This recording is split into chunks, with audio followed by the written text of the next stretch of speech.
Você já se sentiu preso num ciclo de desânimo, de falta de energia, de tristeza, como se não houvesse saída? Pois é, depressão, uma das doenças mais complexas e traiçoeiras, ela tem o poder de mudar os seus pensamentos, de mudar as suas emoções, de mudar o seu comportamento, de mudar a sua energia física. Mas existe uma arma relativamente antiga, extremamente eficaz e infelizmente muito pouco conhecida pelos profissionais de saúde e que tem o poder de mudar esse jogo, chamada de ativação comportamental. Então, se você sofre com isso, está lutando essa batalha contra a depressão, ou se você conhece alguém que está passando por isso, fica até o final desse vídeo, porque a gente vai explorar, a gente vai falar como a ativação comportamental funciona, como que ela pode transformar a sua vida. O primeiro passo é a gente poder entender como que é esse ciclo da depressão. A depressão, ela causa sentimentos negativos, causa uma ausência de emoções positivas. Isso gera uma falta de energia, gera uma falta de conexão com o mundo. E isso normalmente faz com que você evite situações que poderiam proporcionar algum prazer, algum alívio, como encontrar amigos, fazer algum tipo de atividade, um hobby, uma atividade física. Essas recompensas psicológicas, esses reforçadores naturais, eles vão fazendo com que você tenha cada vez menos ativação no circuito cerebral do prazer e da recompensa que precisa dessa troca com o mundo. E quanto menos você tem essa interação, menos vontade você tem de fazer, menos concentração você tem, mais cansaço você sente. E isso fazendo com que você fique cada vez mais preso num casulo, e num casulo de um cansaço, de uma letargia gigantesca, num casulo em que você está preso nos próprios pensamentos, porque o mundo externo ele não está sendo atrativo, não tem, parece que não tem recompensa, e isso faz com que você fique basicamente numa armadilha de ruminação e paralisação e congelamento.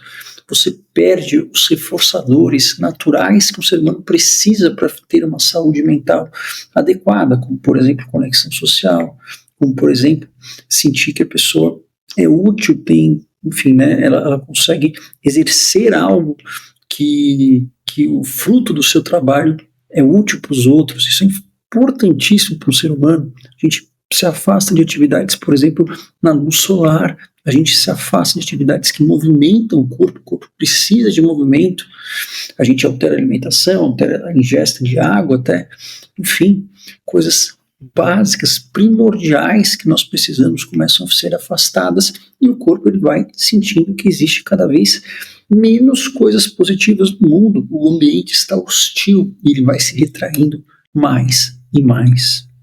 Mas isso é um ciclo perverso, sim, e ele vai continuar a se perpetuar, né? Ruminação, depressão, cada vez que a gente continue nele, e cada vez ele vai ficando mais e mais e mais forte. Por quê? Porque tudo que nós treinamos mais, nós ficamos melhor do ponto de vista neurobiológico.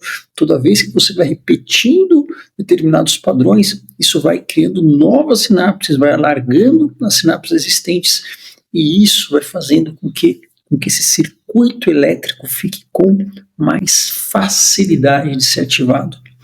Então, é uma coisa traiçoeira e isso pode manter você em depressão por anos, mesmo que o evento que originou a depressão tenha já passado, tenha até perdido a importância. Mas nós podemos mudar essa história, a gente pode intervir e fazer com que essa prisão ela comece a se reverter, essa espiral para baixo que vai te aprisionando, ela comece a virar uma espiral de liberdade. Vamos aprender então como que a gente faz isso, e o grande segredo para isso é realmente a ativação comportamental, que é o mecanismo psicológico mandatório presente em qualquer tratamento para depressão.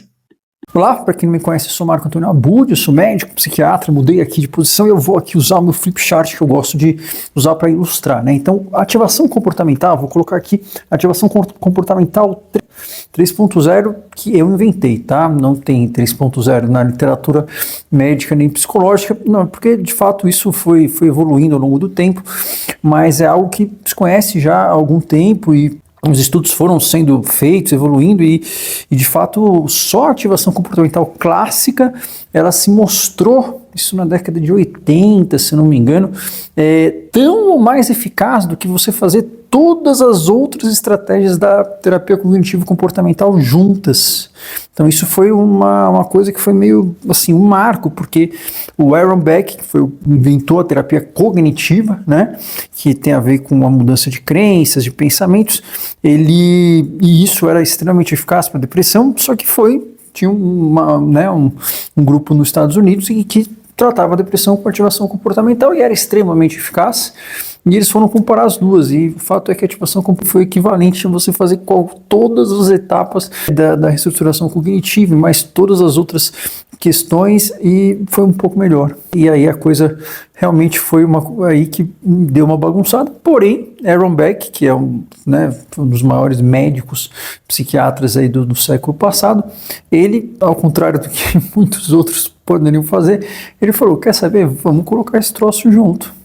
Porque esse negócio funciona, vamos ver como fazer. E aí sim que se deu origem ao que a gente chama hoje de terapia cognitivo-comportamental, porque basicamente ele falou, olha, vamos partir para aquilo que funciona, e funcionava mesmo, e enfim, né, e de fato hoje a gente sabe que isso é o pilar, assim, é um elemento que não pode faltar numa terapia para depressão. Você faz qualquer terapia para depressão que não tenha isso de um jeito estruturado, do jeito mais ou menos que eu vou falar, essa terapia, ela está sendo uma terapia subotimizada. Isso é um termo chique para a gente falar que é uma terapia meia boca, que não vai funcionar muito bem, tá?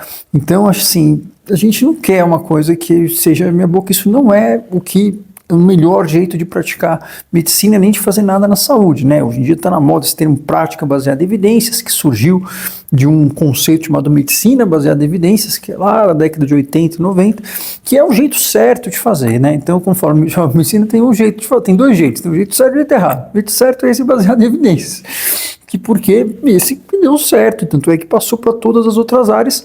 Esse é o jeito que funciona, o resto é o resto, tá? Então quem não está fazendo, não faz exatamente isso, não está fazendo uma prática baseada em evidência, ou seja, não está fazendo o melhor que a pessoa pode fazer, não está cumprindo o papel dela como profissional de saúde. Não estou aqui para criticar psicólogas, por quê? Porque vocês não são ensinadas nisso, e eu sei que é difícil mesmo, mas isso daqui não é minha opinião, tá? E porque a medicina baseada em evidências, como a prática baseada em evidências, a gente tem que se basear na melhor evidência disponível.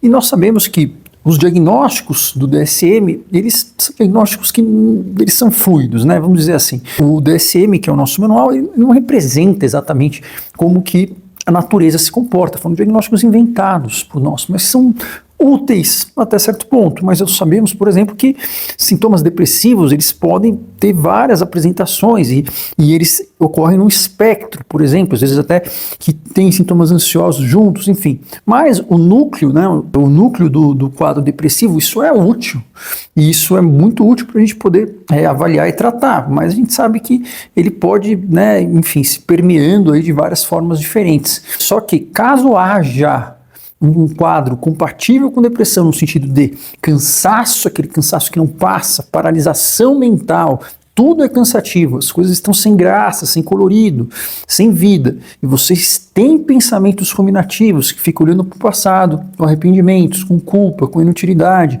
que vão culminar numa desesperança. Isso são sintomas raízes da depressão, não importa o sistema diagnóstico que a gente use, e para isso nós temos que usar isso obrigatoriamente, ativação comportamental.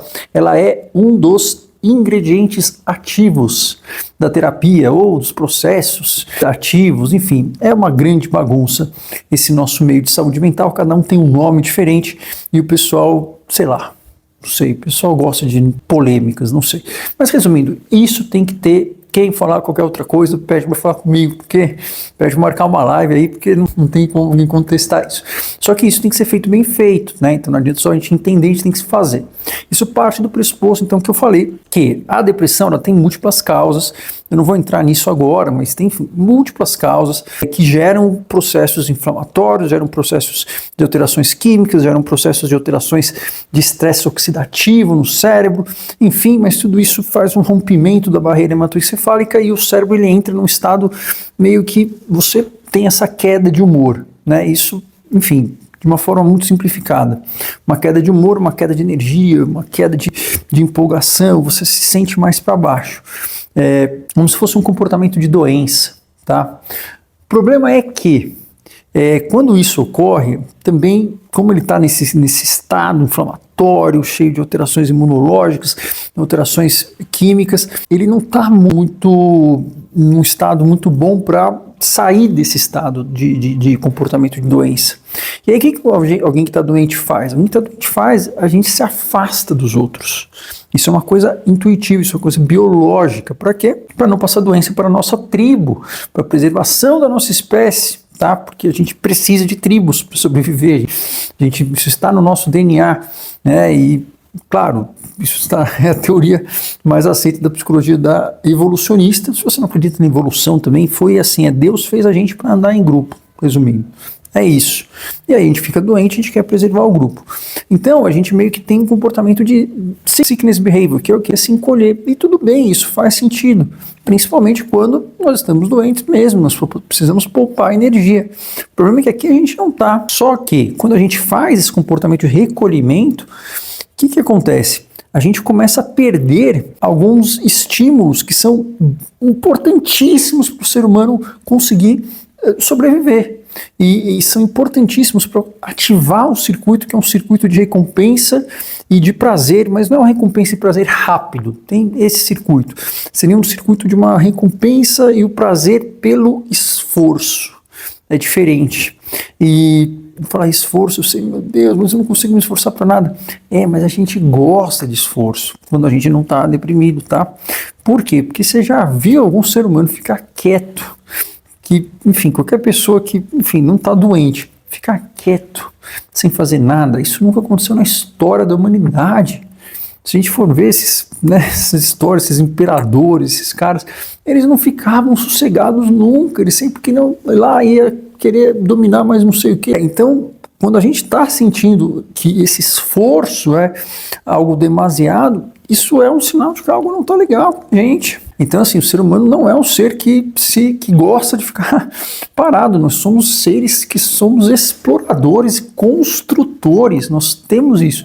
E aí, alguns aspectos importantíssimos para a gente sobreviver. Claro, comida, bebida é importante? Contato com natureza e luz do sol é importante. Fomos evoluindo para isso. Se a gente não tem isso, por algum tempo, isso vai fazendo com que a gente se retrai, que a gente entenda que estamos doentes mesmo. Nós precisamos de conexões humanas, conexões de qualidade, que a gente se sinta ouvido, validado, pertencente àquele ambiente, que a gente compartilhe algo e, principalmente, a gente tem que sentir que nós somos pessoas úteis, que nós conseguimos contribuir para a nossa tribo. Uma forma de pensar mais sofisticada seria essa coisa que o pessoal chama de propósito. Mas propósito nada mais se a gente for pegar, né, desconstruir ali de uma forma muito simplificada, assim, a gente tem que se mostrar útil para nossa tribo, porque senão a gente precisa da nossa tribo assim como ela precisa da gente, né? Isso foi o que, né, as pessoas foi o que manteve a gente vivo. Tá? Então, essa coisa de ter essa sensação de construir coisas que vão além de você, isso é importantíssimo para o ser humano. Só que tudo isso você vai perdendo cada vez que você vai parando de fazer coisas. E isso vai dando para você mais sinal, vai dando para o seu corpo mais sinal de que de fato você está doente mesmo. Então, você vai descansar, só que é um descanso que quanto mais você descansa, mais cansado você fica. Isso, por exemplo, diferencia a depressão de burnout. Então é um ciclo de paralisação, de diminuição de atividades, e essa diminuição de atividades tem uma diminuição de oportunidades de você ter contato com essas recompensas naturais, isso faz com que você tenha menos sensibilidade a isso e as coisas vão ficando cada vez menos palatosas, menos saborosas. E isso pode acontecer até com pessoas que estão fazendo várias coisas, só que são coisas que não estão sendo importantes para aquilo que ela valoriza. Então, aí entraria esses outros tipos de depressões aí que tem vários tipos, né, essas depressões de alto funcionamento, mas a pessoa estaria distante de coisas que de fato são importantes para ela. Isso é um aspecto da depressão que é fundamental para entender o tratamento não medicamentoso, porque tirando o remédio, assim, de tratamento não medicamentoso, não tem nada que funcione melhor do que isso, tá bom? Porque a gente quer fazer isso funcionar melhor, tá? Então, esse tipo de terapia pode ser usada de forma isolada, ela pode ser usada como um componente, por exemplo, de um processo de terapia cognitivo-comportamental maior. Porque ela é o quê? Ela é um treino comportamental. Terapia cognitivo-comportamental é o quê? É um treino de comportamento e pensamento, é isso. Tá? Mas como que ela funciona então? Ela tem algumas etapas, não é? A gente não vai fazer de uma forma sem direção. Por quê? Porque o nosso cérebro não funciona assim. A gente tem que construir conexões em áreas corretas que vão estimular esse circuito do prazer e da recompensa pelo esforço e que vai permitir com que a gente tenha contato com esses reforçadores e que o nosso corpo ele entenda que eu estava enganado, ele comece a fortalecer essas sinapses. Então o primeiro passo, de verdade, e é o mais difícil, é o quê? É você comprar essa ideia de que você vai precisar agir antes de sentir. Você comprar essa questão do comportamento vem antes do sentimento, tá? Então você vai ter que comprar, que acreditar nessa tese do que o comportamento ele vem antes do sentimento. Ou que a ação vem antes da motivação. Eu costumo falar muito isso nos treinamentos, né? Dessa vez eu resolvi mudar, mas o primeiro passo é comprar essa ideia. E isso é difícil, por quê? Porque ao longo da vida não foi bem assim que aconteceu, né? Na maioria das vezes a gente se sentia um pouco mais motivado, a gente fazia, e tem esse pessoal que disciplina e que é motivação, que é uma discussão basicamente inútil, porque são termos que ninguém define, uma coisa inútil, então não entra nisso, tá?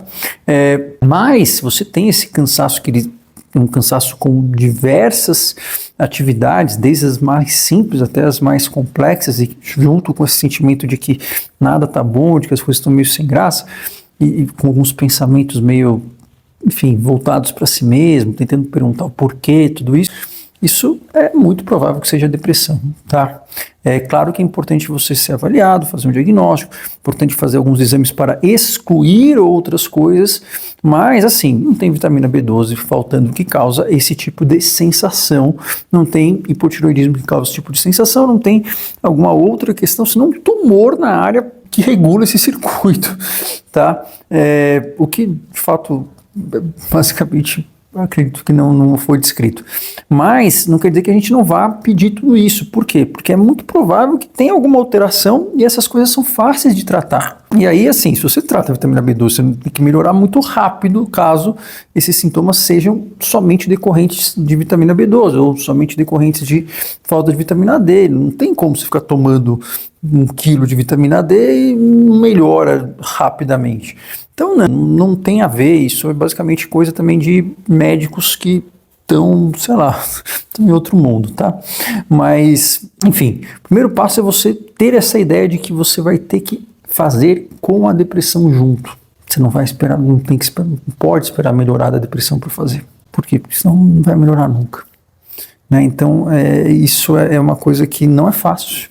E é uma coisa que tem que ser, então, organizada. Tem que ser algo que seja planejado e que tenha a maior chance de dar certo, mesmo se você fizer errado. Então a gente tem que bolar um jeito de que isso aconteça, tá? Perfeito. Aí depois o segundo passo, como é que é? Isso aqui eu estou simplificando, cara. Isso é feito numa terapia. Seria o quê? Você fazer uma monitorização, tem gráficos e tabelas para fazer isso. Monitorizar. Seria legal você fazer por uma semana? Seria, mas se você fizer quanto você conseguir, tudo bem. Monitorizar como que está o seu nível de atividade e humor. Como que é isso? Basicamente você faz uma tabela, né? Tem várias folhas dessas, até para colocar uma na tela aí, né? Mas assim, tem várias delas que A gente pode dividir manhã, tarde e noite, você vai colocar o que você lembrar. Eu sei que você vai esquecer, vai estar difícil. Enfim, o que você fez naquele dia, né? De manhã, o que fez? E você vai dar uma nota para como que você achar que está o seu humor naquele período de 0 a 10. De tarde, mesma coisa que eu fiz. Eu fiquei vendo sessão da tarde, não sei nem se passa mais. Fiquei vendo sessão da tarde, meu humor ficou 5, de 0 a 10. À noite eu pedi pizza de assistir Friends. Meu humor ficou 6. Né? É isso. Você vai fazer, se possível, né, durante uma semana inteira pelo menos, mas se não, alguns dias, né? Mas colocar assim, o que você fez e a nota do humor. Tem várias formas complicadas de fazer isso, mas a gente tem que fazer um jeito que seja viável, tá? E tem uma série de outras orientações que o psicólogo pode passar, eu estou simplificando aqui, tá bom? Mas por que isso? Porque isso permite com que a gente consiga ver qual que é o nível de atividade que você está fazendo. Então, se a gente sabe isso, a gente já consegue saber como que a gente vai propor as atividades para que você não entre em exaustão. Porque se você for fazer algo e você ficar exausto, o que acontece? Você vai ter que parar muito tempo para descansar depois. E esse tempo de descanso que você fica depois vai fazer com que quando você volte, você tenha menos energia ainda. Então tem que ser algo que tenha um movimento, mas que você consiga fazer, consiga ter algum grau de sucesso e não fique exausto. Então a gente precisa ter uma ideia de como está esse nível de energia. E mais, com isso a gente consegue às vezes ter um mapa que a gente não percebeu. Olha, parece que tem algumas atividades que o seu humor está menos ruim. E isso pode ser feito como o quê? Uma informação de, olha, talvez a gente possa colocar um pouquinho mais disso aqui, talvez um pouquinho mais daquilo ali. Às vezes não vai ter. E aí existe uma lista de atividades positivas. E sim, isso existe. E tem várias formas de fazer isso, cada protocolo, enfim, tem alguns protocolos de algumas atividades. Você escolhe aquelas que você está disposto a fazer, a tentar, não tem problema, mas a ideia é que a gente vai fazer essa monitorização. Isso é importante para a gente poder saber o nível de atividades, para não queimar a largada, e para a gente poder também ver se tem alguma coisa ali que já está presente que a gente poderia tentar aumentar, ou se a gente vai ter que colocar algumas outras atividades novas, tá? Perfeito. Aí aqui chega uma parte que a gente vai então que escolher as atividades, né? Claro, aquelas que você faz, que se sentir bem, sempre elas vão ser prioridades. Mas aí, aqui eu estou dizendo que aqui foi o 2.0, né? Por quê? Porque no início, né, basicamente se escolhiam 2 tipos de atividade, 3 tipos de atividades, que são 3 tipos bastante úteis, né? Atividades que estão ligadas à conexão com outras pessoas, que é uma coisa importante, atividades relacionadas a lazer, enfim, coisas gostosas que você gostava de fazer, ou atividades ligadas ao senso de maestria. O que é o senso de maestria? É de você conseguir sentir que você consegue executar alguma coisa, que você dá conta de fazer algo. A gente adora isso, a gente foi feito para isso. A gente adora fazer um desenho rabiscado numa folha de papel e chegar para o pai, para a mãe, mostrar e ver se está legal. Todo mundo teve filho, todo mundo que já foi criança sabe disso. A gente gosta de construir coisas e mostrar, ver se está legal. Isso dá uma sensação de bem-estar para o ser humano, senão não existiria Lego, tá? Então isso é básico. E eu sei que está difícil agora, é chato, mas sim, não, mas algumas atividades, por exemplo, arrumar uma parte da casa, fazer uma atividade, enfim, nem que seja uma conta que você tem que pagar, que está difícil, fazer alguma coisa que você vai exigir algum esforço, mas você vai ter a chance de conseguir sem ficar exausto. Isso dá uma sensação de bem-estar muito intensa. Aliás, eles viram até que isso dá mais bem-estar do que, por exemplo, você fazer uma atividade de lazer ou de conexão. Então, no início era isso, mas aí depois, com a questão da terceira onda, né, enfim, das terapias comportamentais, precisa saber disso, e surgiu esse conceito dos valores, né, valores que são o quê? São princípios. Valores são basicamente princípios de vida, né, de você guiar a sua vida por princípios e não por objetivos. Princípios são o quê? São coisas que você gostaria de ser, são direções na vida que você gostaria que a sua vida levasse e pelas quais você gostaria de ser reconhecido. Então são princípios. quando a gente age em função de princípios, a gente não tem como estar errado, ou a gente sempre tem a chance de redirecionar a rota. Por exemplo, você pode agir como um princípio importante para você é ser uma boa mãe, ou é ser uma boa profissional, é ser uma pessoa responsável, uma pessoa que dá conta das coisas, né? Uma pessoa que às vezes é arrimo de família, enfim, pode ser que um princípio para você é ser alguém responsável. E, ok, isso não é um objetivo, você não vai chegar uma hora que você vai ser responsável e acabou. Não, é um princípio, ok, eu quero nortear minha vida por isso. E aí você pode traçar uma série de objetivos que tem a ver com isso. Pode ser um princípio que eu quero ser alguém que é admirado pelos outros, pode ser. E aí tem uma série de objetivos que você pode traçar em relação a isso, fazer cirurgia plástica, fazer não sei o que e tal. Enfim, mas o princípio, ele é aquilo que rege, e o princípio a gente não tem como a gente fracassar no princípio. Porque o princípio a gente escolhe, e o princípio ele pode mudar de tempos em tempos, e o princípio é uma coisa que tem que ser extremamente individual. Se a gente age sobre os valores de outras pessoas, isso é também um caminho bastante rápido para a gente entrar em depressão. Então essa questão de você viver por princípios, e os objetivos eles são formas de você conseguir chegar mais perto daquela vida que você quer ser, daquilo que você quer, da marca que você quer deixar no mundo. Tá? Então, por exemplo, tem um princípio meu e às vezes não são coisas necessariamente que a gente escolhe, né? Tem um princípio, assim, uma coisa que eu não gosto de ser uma pessoa injusta. Às vezes eu sou, e eu fico muito mal, e eu vou fazer coisas para corrigir.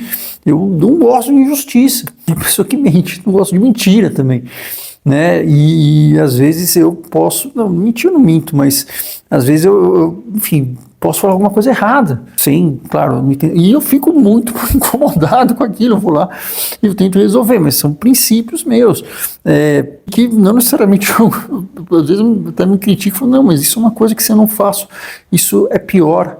Por quê? Porque eu me sinto mal me afastando dos princípios, eu ajo por outros princípios. Então, eu tenho outros também, tá? Não é só isso, não.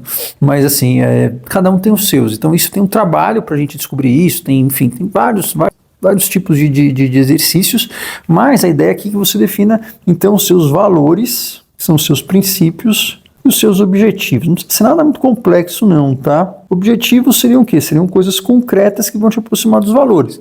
Então você está desempregado, você tem um princípio importante, ser uma pessoa produtiva, isso todo mundo tem, né? Tudo bem. Então aí a gente vai o quê? A partir daí delimitar uma hierarquia de objetivos, por exemplo, né? Então, poxa, qual que é o primeiro passo? Baseado no nível de atividade que você está. Um passo é fazer uma carta, ou entrar no chat GPT e subir como é que faz um currículo, ou pedir para o chat GPT fazer um currículo para você. Enfim, tudo bem.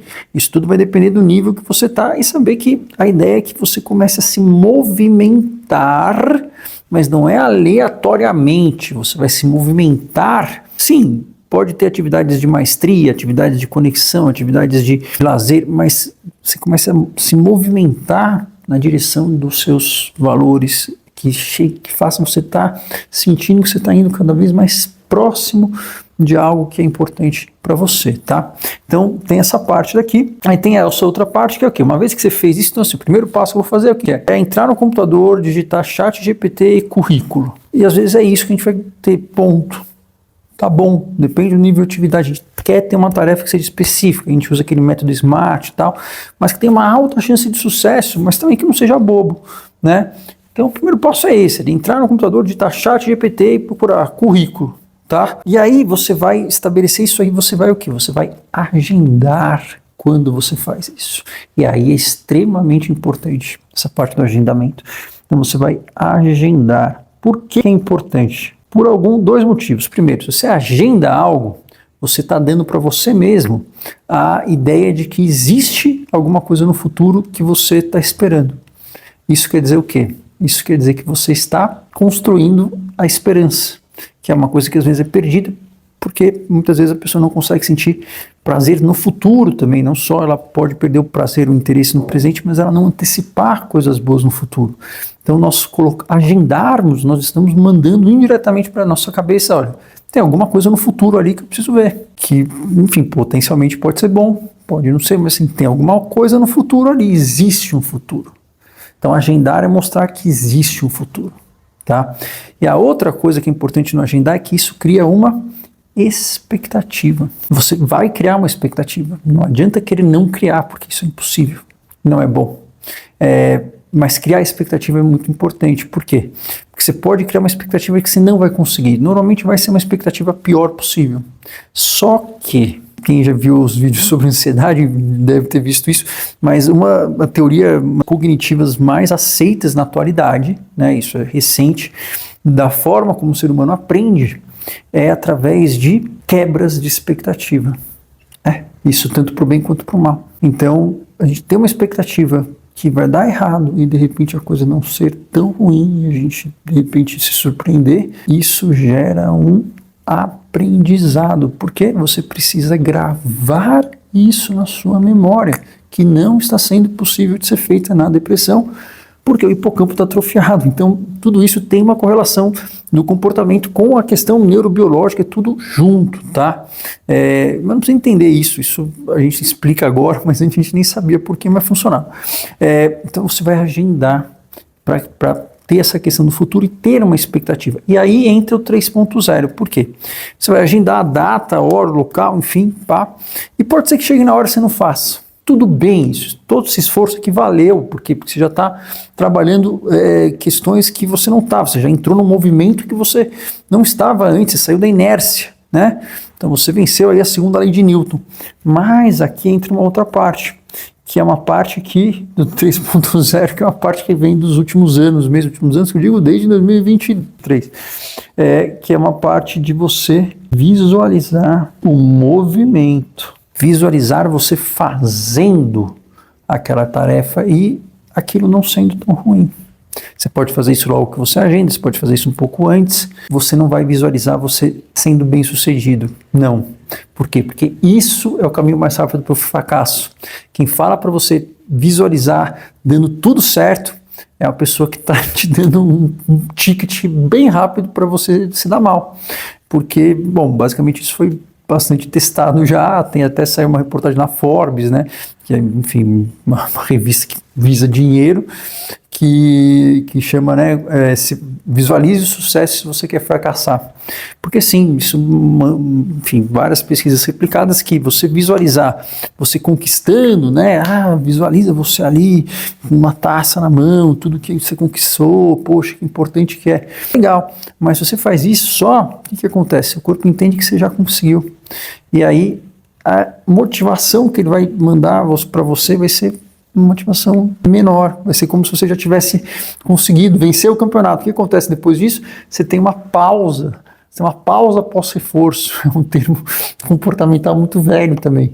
Então, a gente não quer isso, tá? Então alguém se fala, visualiza o positivo, vê se ganhando. Não, seu corpo vai achar que já ganhou e ele vai querer fazer menos coisa. Missão cumprida. Não. Você visualiza o movimento de você fazendo e como que é a sensação. E visualizar é um negócio difícil é que essa parte do córtex visual, ela é muito importante para a neuroplasticidade e o movimento, ele é de fato aquilo que gera neuroplasticidade, né? Então a gente só consegue gerar novas conexões, remoldar o nosso cérebro através da experiência, através da ação, da atividade, não tem como, tá? O sistema nervoso ele foi feito para ter a percepção e agir. Então é através da ação e aí da quebra da expectativa ou não que nós temos o aprendizado. Só que a visualização da ação, o nosso córtex visual é tão realmente complexo e é a parte mais complexa do cérebro humano que ele mais ou menos tem uma função ali que às vezes imita e engana o cérebro, mas você vai visualizar o movimento. Mas como visualizar às vezes precisa de muita concentração, uma outra forma de você fazer, que você pode fazer junto, é escrever. Tá? Por isso que eu gosto muito de escrever, porque escrever você mexe o seu polegar opositor, que é responsável por uma área monstruosa no seu córtex motor. Então você vai estar exercitando o seu córtex motor também, quando você, enfim, escreve alguma coisa. Você escreve alguma coisa, está exercitando uma área muito maior do seu cérebro do que quando você anda, por exemplo. Porque a parte da perna ela é pequenininha, comparado com o tamanho do polegar, das áreas cerebrais que regulam o polegar. E é verdade, isso pode agitar o músculo de pênfilo. Então, assim, isso é um exercício, é uma questão do movimento. A gente está aqui colocando o carro ali na ignição, estamos empurrando o carro na ladeira. Então, o que a gente quer é o quê? Sair da inércia. Então, você vai visualizar, mas você vai visualizar aquilo acontecendo na primeira pessoa, mas de preferência escrever. Depois visualizar fica um pouco mais fácil, uma vez que a sua concentração melhore, tá bom? E isso serve para tudo. Por quê? Porque isso aumenta a chance de, quando chegar lá, você já ter um pouco mais já teve uma recompensa, ou já teve essa coisa do movimento ser ativado e a chance de você conseguir fazer é maior. Mas pode ser que dê errado. E aí, se der errado, a gente vai voltar aqui, a gente vai rever o que a gente fez e vamos dar um passo para trás. E a gente vai fazer isso quanto tempo? Algumas semanas. Não é para sempre, mas são algumas semanas disso. Isso é muito importante. E isso pode ser potencializado hoje, né? Eu coloco o 3.0 porque nos últimos anos, né, desde 2022, conseguiram fazer algo que tentou há muito tempo, mas nunca ninguém tinha conseguido, que é unir a ativação comportamental com princípios da psicologia positiva, que é que os coaches vendem aí de gratidão, gratidão, perdão, de curiosidade, de treinos de compaixão, de gentileza. Tudo isso são emoções da psicologia positiva e que de fato são emoções muito primárias do ser humano e que estão associadas ao bem-estar. É que aí, claro, o pessoal dá dessa denegrida total. Mas assim, essa era uma parte importante, a gente sabia que isso estava associado ao bem-estar, mas para a depressão não funcionava. E aí eles viram alguma forma de funcionar que tem a ver também com essa parte de mentalização, de visualização, e tem a ver com essa parte da antecipação.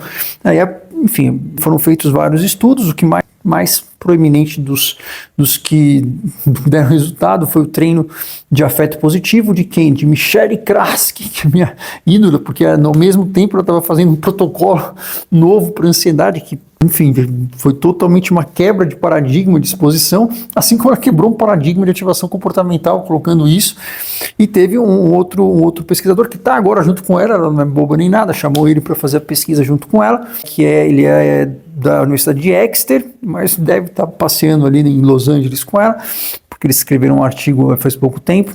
Eu estou inventando, não sei se eles estão passeando em Los Angeles, eles escreveram um artigo só, mas é um estudo que chamou muito a atenção da comunidade científica, que foi um estudo chamado de ADEPT, né, que seria um Augmented Depression Treatment, seria mais ou menos isso, e ele fez um estudo preliminar com esse protocolo dele, comparado com a TCC clássica, em termos de custo-efetividade. E assim, o resultado foi absurdamente maior. Então, assim, claro, foi um estudo preliminar, foram feitos outros estudos que estão sendo feitos ainda. Mas assim, ele colocava esses aspectos de afeto positivo, e assim, foi uma diferença brutal. Isso porque foi um estudo bem feito, foi revisado, foi ver se não teve marmelada, aparentemente. E basicamente se comparou com uma terapia que seria considerada ali uma terapia padrão ouro, por assim dizer, né? Enfim, uma terapia que é extremamente eficaz, e foi muito eficaz. E ele usava alguns componentes diferentes dessa questão do afeto positivo, tem uma questão de você não amortecer as emoções positivas, tinha outras, bom, enfim.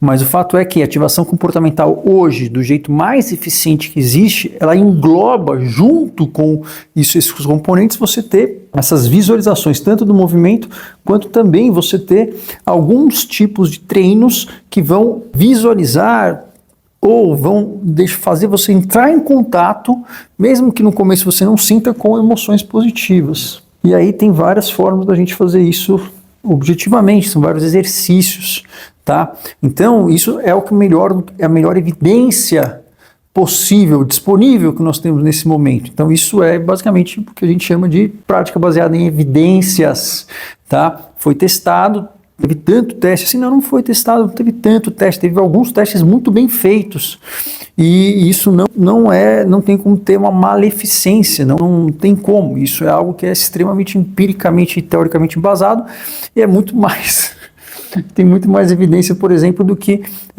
uma terapia chamada terapia baseada em processos, que não tem nenhum estudo dizendo que lá funciona, e que isso é a base de um pessoal que fez um instituto de psicoterapia baseado em evidências, Nonsense. Não, mas assim, você precisa ter evidências de qualidade, que são esses estudos, de preferência mais evidências, mas se você compara isso com o que nós temos de padrão ouro, isso se mostra mais eficaz, isso é replicado com outros estudos de boa qualidade, e isso não tem como trazer uma maleficência, é algo que valeria a pena você colocar no seu tratamento, pelo menos na minha opinião, e isso seria basicamente uma prática condizente com o que temos de melhor em termos de tratamento não medicamentoso. A gente pode colocar outras coisas juntas? Podemos também, né? E tem os treinos de um psicólogo chamado Watkins, que ele trabalhou muito essa questão da ruminação, então ele fez alguns treinos de concretude, alguns treinos de reminiscências positivas, de você saborear algumas experiências positivas, que é incorporado também. Então, basicamente, isso daqui, né, que é essa ativação comportamental com um estímulo de emoções positivas, é o tratamento não medicamentoso mais eficiente que existe em 6 semanas. Tão eficiente quanto o remédio. E é o tratamento, em geral, mais eficiente que existe depois dessas 6 semanas, porque o remédio, em geral, tem um efeito que cai. Mas, claro, outros aspectos da TCC, então a parte cognitiva, de reestruturação cognitiva, ela é importante. Uma parte que é muito importante é a parte de resolução de problemas. Essa parte ela é fundamental, tá? E tem uma questão interpessoal, isso tudo depende do caso, mas a parte de resolução de problemas e você trabalhar com algumas distorções cognitivas, isso é importante também. E depois disso ali um treino de mindfulness, né? Based Stress Reduction Therapy, ou então Mindfulness Based CBT, enfim, mindfulness, tá? Esse treino de mindfulness nada mais é do que um treino de concentração para você deixar o seu músculo pré-frontal mais malhado, você malhar o seu músculo pré-frontal, para quê? Para isso evitar fazer com que você caia em recaídas. Então tem esses outros aspectos, mas a curto prazo não tem nada melhor, não tem suplemento, não tem ketamina, não tem psilocibina. Aliás, a psilocibina, a ketamina, esketamina, os protocolos são feitos, ou pelo menos eram feitos, se for ver, pode procurar aí, protocolo de psilocibina e de ketamina em Yale, vai estar lá. Vai ter, por exemplo, a ketamina junto com um treino de ativação da ACT, por exemplo, né, da terapia de aceitação e compromisso, mas que tem um componente comportamental. Então, o início, assim, todos esses protocolos de psicodélicos e medicações desse gênero, eles eram o quê? Era Psychedelic Assisted Therapy. Por quê? Porque não tem como a gente criar conexões duradouras sem fazer isso. É que aí, enfim, né, virou essa farra e tal, e o pessoal acabou esquecendo, mas assim, não, você vê que os tratamentos com ketamina, com esketamina, eles não são tratamentos em que você tira o remédio, tá? De base, não, você continua, e você vai fazendo uma sequência desses tratamentos que tem uma subida, depois cai, porque eles não têm esse efeito continuado, né, e estão se estudando outras coisas, né? O LSD, teve um estudo que basicamente falou, olha, ele melhorou sem mesmo fazer terapia. Mas ele melhorou mais ou menos também, porque se for ver o estudo, ele melhorou mais ou menos quanto se você fizesse uma terapia ou um outro antidepressivo. Então, assim, estão sendo estudados e a ideia é que isso seja unido, uma coisa não isenta a outra, facilita, tá? Só que isso você pode começar a fazer a partir de casa agora, isso é a base do tratamento, tá? Essa é a arma secreta contra a depressão que ninguém nunca te contou, e você fazer isso é infinitamente melhor para você. Se você quer ajudar, é infinitamente melhor para o seu pai, para sua mãe, para o seu filho, do que você ficar acolhendo e falando somente do passado. Falar do passado é útil se nós falarmos de uma forma específica que eu vou falar em outro vídeo, mas ficar ali remoendo, entender, é importante. Olha, a gente está validando a emoção da pessoa, mas isso é o mínimo que se faz. É igual você ser educado com alguém. Não quer dizer nada mais do que você ser educado, mas a gente precisa tratar. A gente tem que tirar a pessoa desse ciclo, porque senão isso vai fazer com que o corpo dela vai ficar doente, a mente doente, ela tenha uma perda cognitiva mais intensa, ela tenha, enfim, uma demência mais rápido, ela tenha, por exemplo, um risco de infarto extremamente mais alto do que o resto, e a saúde física dela vai deteriorando, ela tem uma mortalidade precoce. A gente não quer isso. Então é uma coisa que a gente tem que tratar. Isso aqui eu coloco de um jeito, parece um jeito, né, mais leve, assim, mas não, um tratamento mesmo, tá? E dá para fazer sozinho? É muito difícil fazer. Normalmente o que dá para fazer, isso é feito em todo mundo, é você fazer de forma guiada por um profissional à distância, porque não tem psicólogos nem psiquiatras para todo mundo. Aí sim, mas é importante ter esse guia. Por quê? Porque você vai ter um tropeço, vai ter outro para explicar ali tal, e no começo, em geral, é importante ter isso junto, para dar essa ignição, dar esse ponto de partida.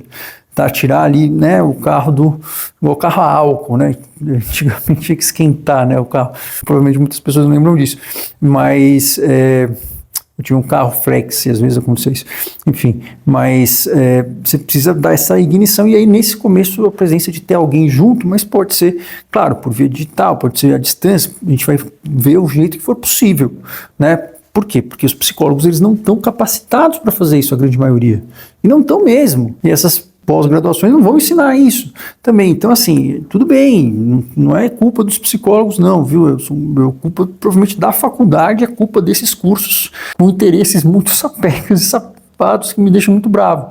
Mas isso daqui é importantíssimo que esteja junto com o tratamento. Tá? Não tem remédio nenhum que a gente dá sem que a gente oriente isso. O problema é onde a pessoa vai fazer mais. Tudo bem, importante você saber. Se você quer comprar um livro para você entender mais sobre isso, você vai ver uma literatura de um cara chamado Christopher Martel. Eu não sei se Christopher é desse nome, mas é Martel, tá?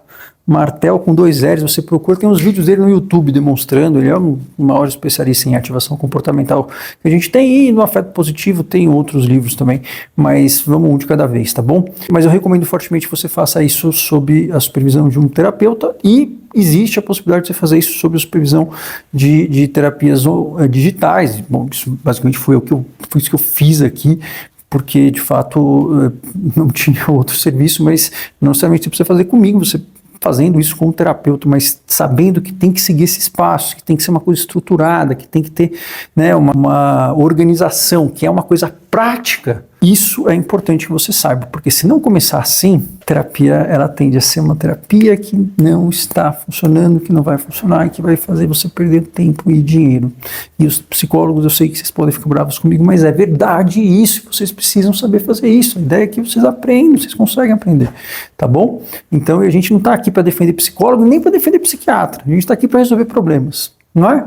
Então é isso, essa é a arma secreta que a gente tem contra a depressão, é uma arma secreta que a gente conhece faz um tempo, mas que ela está sendo lapidada, e ela funciona para que você comprar essa ideia, tá? Então começa a agir antes de sentir. É isso. Se você gostou desse vídeo, dá um like, compartilha esse vídeo para quem você quer ajudar. É um vídeo que você vai achar, né, citações, meu Deus, aquela coisa de depressão que todo mundo quer, wellness, meditação, sim. Não é. É um vídeo de um negócio meio diferente. Só que isso funciona. O resto não. E aí, uma hora ou outra, a pessoa vai acabar vindo e tendo que ver o vídeo de novo, passar comigo, e é isso que acontece. E isso é desesperador, tá bom? A gente não quer mais anos de vidas perdidas, tá bom? Então a gente não está aqui para fazer coisas fofas, a psiquiatria podia ser um pouco mais fofa, mas a gente quer estar aqui para fazer a pessoa recuperar a vida dela, tá? Mas não tem problema, a gente está aqui para resolver de qualquer forma. Se você quiser dar uma volta, fazer 500 coisas de mindfulness em crianças feridas na infância e entupir de vitamina D, uma vez que sobreviva, estaremos aqui também, tá bom? Um abraço.